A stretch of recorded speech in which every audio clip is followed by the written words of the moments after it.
Well, we got two great guests in studio here this morning at 8:09. It is Matt Belgan and Drew MacEwen from the Great Bend Center for Music. Good morning, guys. Good morning.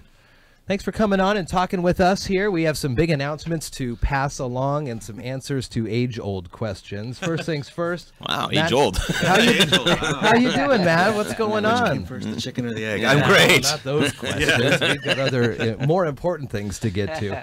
What's going on with the Great Bend Center for Music? We're hearing some interesting notes of news here. Yeah, we got a very nice email in January that I kind of need to lay at your feet. So some colleagues of mine in New York City saw an email and Facebook announcement about this radio station broadcasting our annual Messiah performance, or our first annual Messiah performance last November.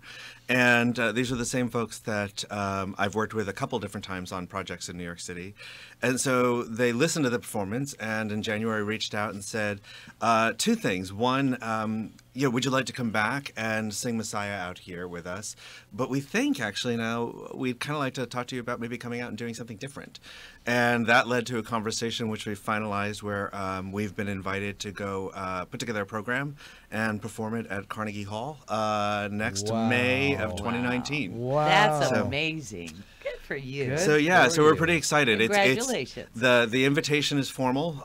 We have not said a formal yes yet because there's some ducks to get in the row before we do that.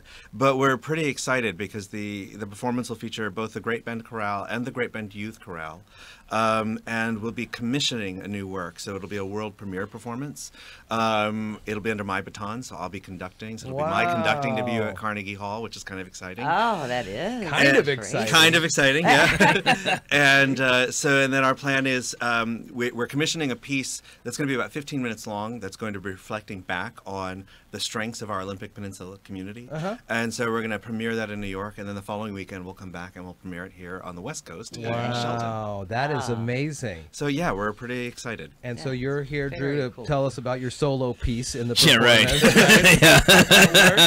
That is a lot of fun. You can always find out more information about the Great Bend Center for Music at greatbendmusic.org. We'll, of course, put the links to the show notes here after the interview here wraps. But Drew, you are on the board of the Great Bend. So what does something like that do, and then all the other great works do to help celebrate and just bring another spotlight to the music history that is the Union area, the Mason County area? Yeah, a couple of things. One, it certainly it ups the ante on this organization and what they can do and what they can accomplish. So, and that spotlight is tremendous, and gives a much broader exposure. But then additionally, what really the purpose of this organization is to engage the youth and get them into these programs. And so, in having this exposure, it opens the minds of other people, and that, hey, I could be a part of this. That is something much larger than just right here, but it brings it back to the community and helps engage the community at various levels. And so I'm excited about it. Look forward to working on it and make sure that we can get there. No, I'm not doing a solo. That ship has not sailed yet. I think you need another PhD to teach me to sing, but that would be a heck of a dissertation. That would be fun. No, I'm just Matthew approached me a little over a year ago on starting this organization. Just jumped on it, and I have a lot of respect for him and his talent, and to be a part of this and help get it going. I think it's a fantastic addition to the community. And we have, for folks maybe new to the area or first kind of perking their ears up to music history, Mason County and Union. Matt, you and I have talked off and on for a while now about the history of performance in Union. We're familiar with the Robin Hood Village and how Errol Flynn and all those guys came up here, and it was a real kind of a getaway for Hollywood elite back in the day. But when we were meeting at our leadership thing the other day, you were saying when people would write up arts reviews in the major papers, they'd go Seattle and they'd go Union. So talk to me a little bit more about Yeah, this. I mean, it's really, so that whole Robin Hood community came here for a reason. There was already quite an established arts colony in Union, established by the Pixley family, which were the family that started the San Francisco Chronicle. And they kind of bugged out of San Francisco after the big earthquake and came up with, I think, one or at least maybe 2 steamships. Mike Fredson would be the expert on that. To the Deepwater Harbor at and Union, and sort of established an arts colony. And those ships, I know, were filled with printmakers and sculpture tools and weaving tools or whatever, and that's sort of what they focused on there. And that's why those Robin Hood folks sort of settled there too, because there was already that kernel to build on. But it was Ori Nobles who really sort of brought the musical element to it. He would invite these rock stars, I mean not rock stars, but like opera stars, symphony stars or whatever, to come out and basically sing for their supper and get a 2 or 3 week vacation. Hey, you're coming to sing Seattle opera or whatever. So you can go back, and particularly in the 30s and the 40s, and look at the Seattle papers, the Tacoma papers, and the arts section there, and you're as likely to find reviews of what's going on in Union as you are what's going on in Tacoma and Seattle. Man, which is amazing. Yeah, there's a whole great archive at the UW that's all about. You got to put on the white gloves and go into the basement at Suzzalo, which is the Hogwarts thing on, or whatever, and photos and programs. And Mike Fredson, our local historian, I mean, he's got boxes of these programs just showing the really remarkable music, the heads of the musical departments that were coming out here, and that was a pretty established thing for a long time, even before the road was in. Wow. Yeah. Which is crazy. It is crazy, and kind of took me off track here for a second hearing that note. Fast forward to 2018. What other musical things do you guys do at the Great Bend Center? We were talking this week with Carrie and Jeff from Hood Canal Events about the Traveler 5.5K, and I think you guys are going to be out there for that. And what are some of the other things that you're doing to get music re-spurred here in the community? Sure. Well, our mission again is our music is our tool, but our mission is to bring people together in the community who would not normally be together, who would not normally have relationships or have enough of acquaintance to understand who each other are. And so choral ensembles are a really great way to do that, but not everybody wants to join a choral ensemble. And so we do a bunch of different things. Like, for example, tomorrow night at the Alderbrook Golf Clubhouse, we're hosting a Billy Joel Beer Choir. And Beer Choir is something we do about once a month. And Beer Choir is a national movement. Beer Choir is the choir that sings while drinking beer. And I did do that one. Yes. Drew's a soloist. I might be able to join you. Yeah, that's the reaction that everybody gives to Beer Choir. Right. And so it's the Beer Choir. I mean, one, it's just crazy fun. So we partner with different sort of microbrews, and we feature them.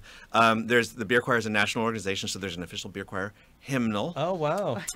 That just was updated this last week. So we tend to customize. We use the hymnal about once a quarter, but we've done 70s Beer Choir. We've done movie musical Beer Choir, where we sang along to Grease, or this October it was Rocky Horror Picture Show, and Gordon Weeks took the most terrible picture of me ever taken doing the Time Warp. So, and the whole point of that is, again, people who don't think of themselves as singers begin singing together and having a good time, and people at different tables meet each other. And for me, as a recruitment thing, it's great because suddenly folks in their 20s and 30s who I normally have a harder time recruiting, get to see, like, oh my gosh, this guy, like, he's a classical musician, but he's kind of goofy and he makes funny sounds, and we can sing for him. And and that's kind of a nice thing in the community too. Fun. So tomorrow at 5 o'clock we're doing Billy Joel Beer Choir at Alderbrook Golf Club while people are picking up their race packets for the 5K or the 5.5K on Saturday. So, which should be a good time. That'll be a lot of fun. Yeah. Are you guys going to perform too on Saturday? We are going to perform a little bit. It's still up in the air because our soloist Kevin Schutte hasn't shown up for any rehearsals.